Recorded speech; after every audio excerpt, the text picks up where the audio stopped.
নমস্কার সবাইকে, সকলেই ভালো আছেন আশা করি। জগদম্বার কৃপায় আপনারা ভালো থাকুন, মায়ের কাছেই প্রার্থনা করব। আজকে আমরা দ্বিতীয়বারের জন্য জ্যোতিষশাস্ত্রোক্ত কিছু বিষয় আলোচনা করতে প্রবৃত্ত হলাম। পূর্বের দিন আমরা আলোচনা করেছিলাম যে জ্যোতিষশাস্ত্রের গুরুত্ব, প্রয়োজনীয়তা এবং প্রত্যেকটি মানুষের জীবনে জ্যোতিষশাস্ত্র গ্রহগণের কীরকম প্রভাব রয়েছে এবং এটি কতটা সত্য, আমরা এটি পূর্বের দিন আলোচনা করেছিলাম। আজকে আরও একটি প্রাসঙ্গিক বিষয় আলোচনা করব।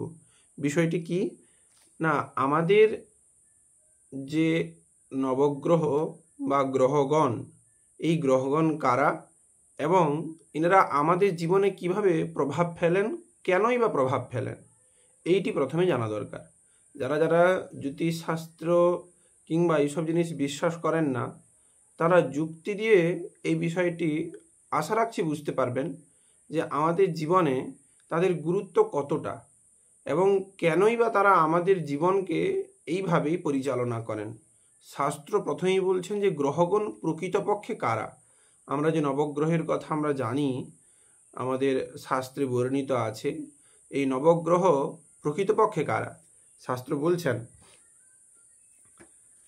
যে জীবানাং কর্মফলদো গ্রহরূপী জনার্দন দৈত্যানাং বলনাশায় দেবানাং বলবৃদ্ধয়ে কর্ম সংস্থাপনার্থায় গ্রহাজাতা শুভাক্রমাদ। একবারে স্পষ্ট বলে দিয়েছেন, এর ভিতরে কোনরূপ কোনো গলদ নেই। কি বলছেন না, জীবানাং কর্মফলদ, জীবগণের, মনুষ্যগণের কর্মের ফল প্রদান করবার জন্য কি না গ্রহরূপী জনার্দনম, ভগবান বিষ্ণু, ভগবান জনার্দন কি করলেন না গ্রহরূপ ধারণ করলেন।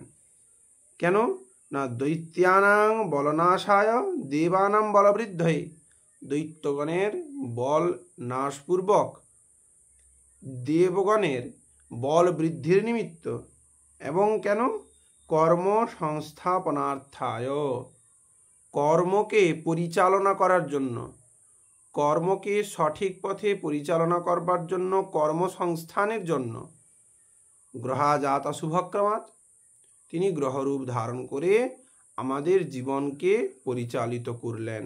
এখানে একটি কথা, এই যে কর্মসংস্থাপনার্থায়, আমরা ধর্ম সংস্থাপনার্থায় কথাটির সঙ্গে খুব পরিচিত, কিন্তু কর্মসংস্থাপনার্থায় এই কথাটি যেন কেমন নতুন, কিন্তু এটাই বাস্তব। কেন বলছি, এই যে ভগবান জনার্দন বিষ্ণু তিনি গ্রহরূপ ধারণ করলেন, আমাদের পূর্বজন্মার্জিত এবং আরও বহু জন্মার্জিত যেসব কর্ম, তা শুভ হতে পারে, অশুভ হতে পারে। এই জন্য এখানে বলা হচ্ছে যে গ্রহরূপী জনার্দনং জীবানাং কর্মফলদ, কর্মের ফল প্রদান করবেন বলে, আমি যে কর্মটি করেছি সেই কর্মটির ফল প্রদান করবেন বলেই ভগবান নারায়ণ আমাদের গ্রহরূপ ধারণ করে সেই কর্মের ফলটি প্রদান করে। খারাপ কর্ম করলে বিরুদ্ধ গ্রহরূপে আমাদের জন্মছকে বসে আমাদেরকে বিরুদ্ধভাবে ক্ষতি করেন। আবার যদি ভালো কর্ম করে থাকি তাহলে আমরা ঠিক সেই রকম তিনি গ্রহরূপে বসে আমাদের কর্মফল সেইভাবে প্রদান করেন। অনেক জায়গায় দেখা যায় আমরা ক্রূরক গ্রহ যাদেরকে জানি, তারাও দেখা যায় জন্মছকে মানে ভালো ফল প্রদান করেন। এইটি হচ্ছে কেন না আমাদের যে পূর্বজন্মার্জিত কর্মফল। মানুষ এইটি বোঝেন না বলেই জ্যোতিষশাস্ত্রকে মিথ্যা বলেন। যারা শাস্ত্র বিশ্বাসী, যারা পূর্বজন্ম বিশ্বাসী, তাদের কিন্তু এটি বিশ্বাস করতে হবে। অনেকে বলেন ভাগ্য তো নিজেই রচনা করা যায়। ঠিক, ভাগ্য নিজেই রচনা করা যায়, এটি একবারে সত্য কথা। কেমনভাবে ভাগ্য রচনা করা যায় না কার্যকারণভাবে। আমি যে কার্যটি করব সেইরূপ আমার ভাগ্য নির্ধারিত হবে বা আমার কর্মের ফল নির্ধারিত হবে। আমি যদি শুভ কর্ম করি তাহলে আমি শুভ ফল পাবো, আমি অশুভ কর্ম করলে অশুভ ফল পাবো। সেই জন্য বলা হলো কি না কর্মসংস্থাপনার্থায়, যাতে মানুষ অশুভ কর্ম না করে, শুভ কর্ম করে, সেই জন্য ভগবান বিষ্ণু কি করলেন না গ্রহরূপ ধারণ করে সকলকে উপযুক্তভাবে কর্মের ফল প্রদান করলেন।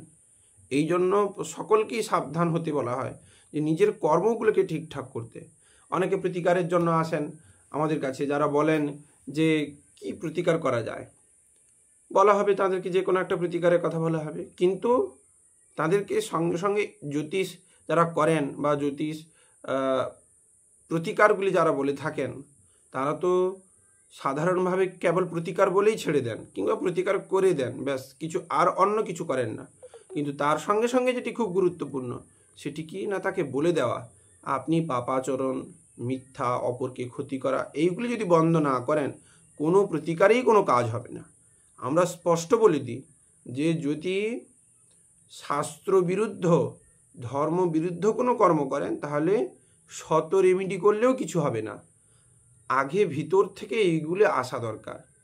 আপনি কিছু রেমেডি না করে যদি এই খারাপ জিনিসগুলো ছেড়ে দেন তাহলে কিছুটা আপনার ভালো হবে, কিন্তু রেমেডি করে যদি এগুলো করেন তাহলে আরও তাড়াতাড়ি শীঘ্র ফল লাভ করা যায়। ধর্মের পথে থাকতে হবে। আমি যেরকম কর্ম করেছিলাম তার ফল ভোগ করছি, তাহলে আমি এখনও যেরকম কর্ম করব আগামী দিনেও তার ফল ভোগ করব। এটি তো কার্যকারণ সম্পর্ক, এটি তো মানে এটাকে তো আর মিথ্যা বলা যাবে না।